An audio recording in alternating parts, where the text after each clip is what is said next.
In the last video, we introduced ourselves to the law of supply, and it was a fairly common sense idea that if we hold all else equal, that if the price of something goes up, there's more incentive for more producers to produce it, or a given producer to produce more of it. And we saw that as the price goes up, we moved along the supply curve, and the quantity produced went up. Now, what I want to talk about in this video is all of the things we held equal in the last video. And the first of these, I'll call this the price of inputs.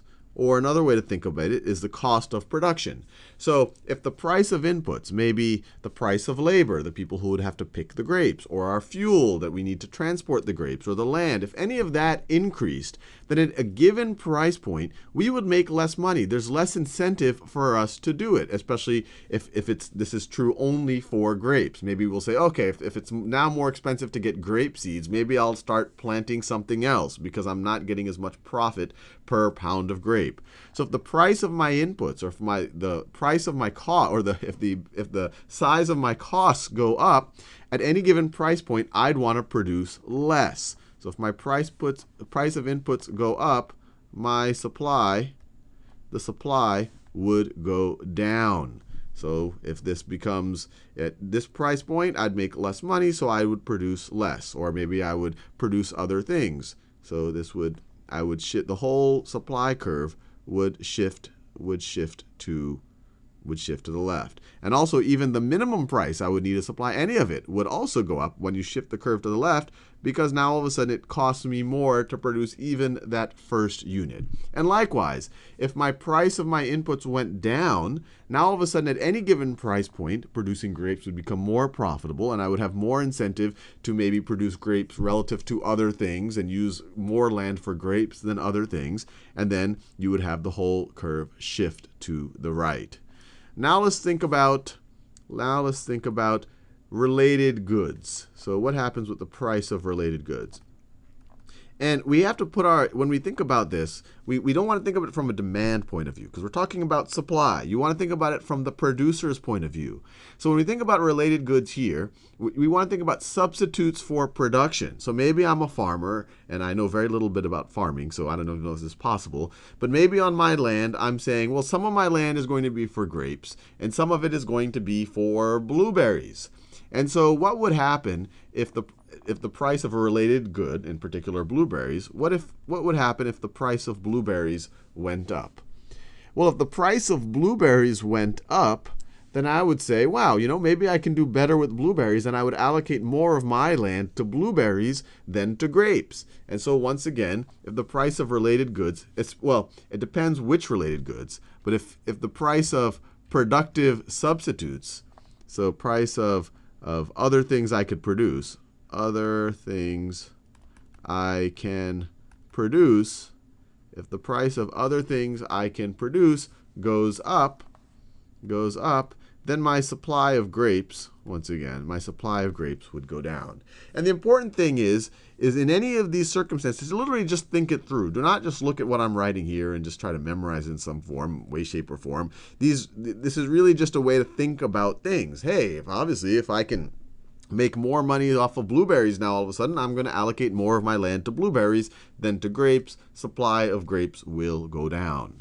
Now let's think about what happens with the number of suppliers. And this is pretty common sense.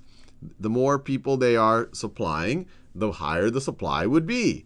So if the number of suppliers goes up, and now you wouldn't imagine, this is a curve maybe for the aggregate supply. So if the number of suppliers go up, then the aggregate supply would go up at any given price point. If the number of suppliers were to go down, then the aggregate supply would go down at any given price point. So this one hopefully is somewhat obvious. Then we can think about things like technology. And so this is just maybe there's some innovation, some new type of seed that with the same amount of work, the same amount of land, can produce that many more grapes. So if you have technological improvements, I'm assuming we're not going to go into some type of dark ages. If we have technological improvements, then that will also make the supply that will also make the supply go up. You can also think of it as it might make it cheaper to produce. So it's kind of the same thing here. The price of inputs might go down. So that would make your supply go up. Or you could just say, hey, look, there's just going to be more grapes popping off of these new types of vines that we got. So we're just going to produce more grapes. And then the last one I'll cover, and it's a little bit strange in the grape analogy, is the expected future prices. So the expected future prices.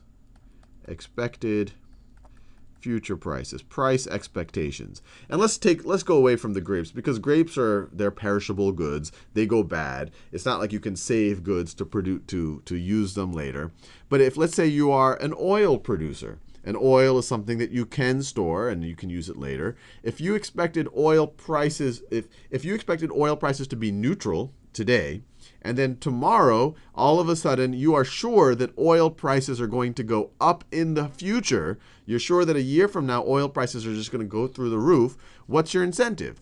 Well, you should hoard all of your oil. Do not sell it today and wait to sell it in the future if you're sure that's what's going to happen. So if you if there's a change in expected future prices, so if you go from neutral to expecting prices go up